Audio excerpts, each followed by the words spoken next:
Hamas ने Gaza पट्टी में जंग रोकने के लिए इजराइल के साथ हुए युद्ध विराम समझौते के तहत उसकी 4 महिला सैनिकों को कल रिहा कर दिया। जी हां, शनिवार को इन 4 महिला सैनिकों की रिहाई हुई और इसके बदले लगभग 200 फलस्तीनी कैदियों को भी रिहा करा लिया। मीडिया रिपोर्ट्स के मुताबिक 4 सैनिकों, जिनके नाम करीना एरीव, डेनियला गिल्बोआ, नामा लेवी और लीरी अलबाग है, उन्हें गाजा में रेड क्रॉस को सौंप दिया गया और फिर रिहा करने के पूरे कार्यक्रम के दौरान महिलाओं को एक फलस्तीनी वाहन से बाहर निकालकर मंच पर लाया गया। उन्होंने मुस्कुराते हुए भीड़ की ओर हाथ हिलाया, फिर वो रेड क्रॉस की गाड़ियों में बैठ गईं।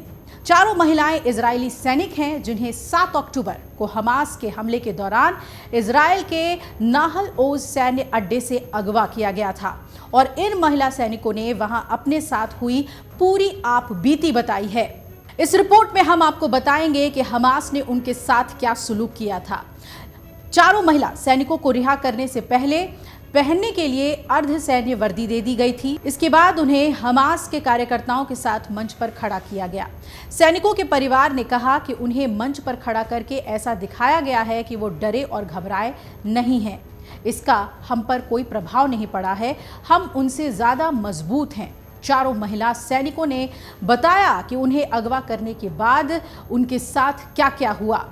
सबसे पहले अगवा करने के बाद उन्हें एक ऐसी जगह पर रखा गया था जहां ना तो सूरज की रोशनी पहुंचती थी, ना ही ठीक तरीके से वो सांस ले पाती थी। यानी कि एकदम घोंटू माहौल में इन चारों महिलाओं को हमास के आतंकियों ने रखा था। जहां इन्हें रखा गया था वहां पर लाइट भी नहीं थी और ठीक तरीके से ये सांस भी नहीं ले रही थी।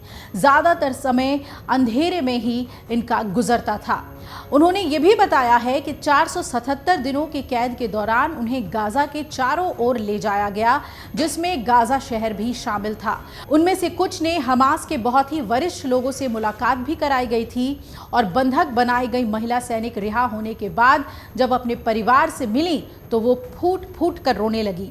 महिला सैनिकों ने बताया कि उनके साथ वहां बहुत गंदा व्यवहार किया जाता था। आप सोच रहे होंगे कि ऐसा उनके साथ क्या सुलूक किया जाता था, तो एक एक करके उन्होंने खुलासे किए। पहले जहां उन्हें एक गंदी जगह पर रखा जाता था, जहां सूरज की रोशनी तक नहीं पहुंचती थी, तो दूसरी तरफ ना ही ठीक से खाना दिया जाता था और ना ही सही पानी पीने को मिलता था। इसके अलावा कई बार उनमें से कुछ को आतंकवादियों के लिए खाना भी बनाने को कहा जाता था और वो उनके कुक के तौर पर काम कर रही थी। इसके अलावा उनसे शौचालय भी साफ कराया जाता था।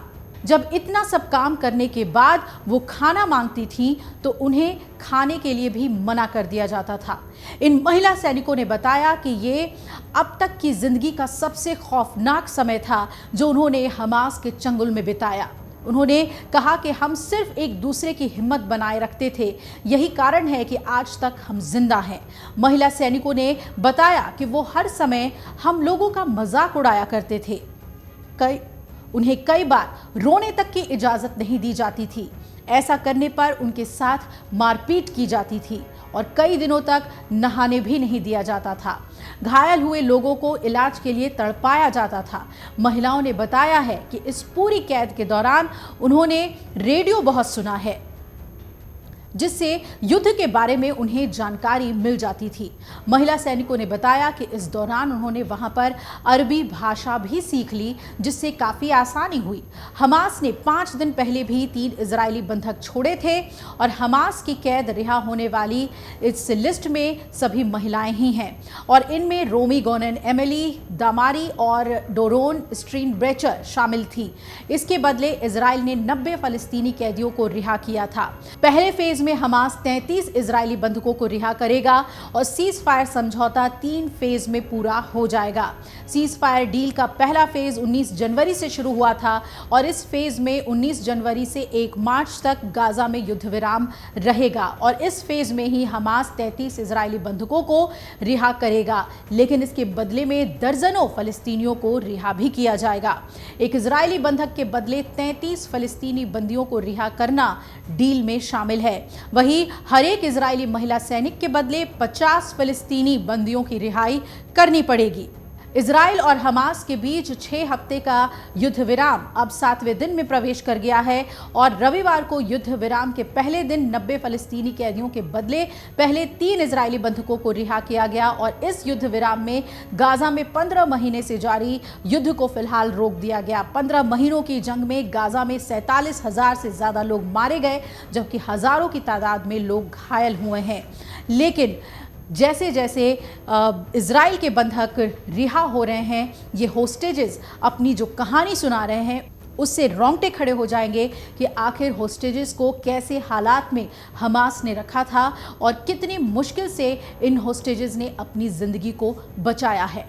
अमर उजाला जीवांजलि के सारथी की मदद लें और महाकुंभ में स्नान जरूर करें।